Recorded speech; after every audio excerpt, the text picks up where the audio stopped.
Abusia Ebusua asamaba and asamaba. Kofi Boat and afi Derek Kwame Yeboah and Hey, Inusa Ahmed and afi so Kwame Asari abusia. These asemo. names they are going to face a year over 20 years plus in prison because of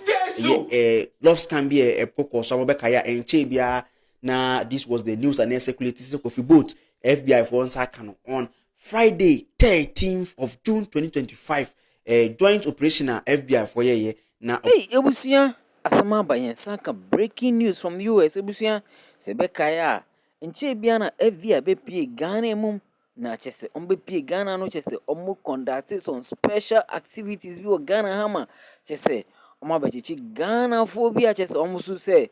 omo edi boni bi US na eninti no chese through the authorities na our country no chese omo ma ho kwan ma chese omo bechi omo eko yanim say Ghana ni US and say Ghana ni FBI assign some deal bi and some agreement bi chese obi kodi boni wo obi kro ma chese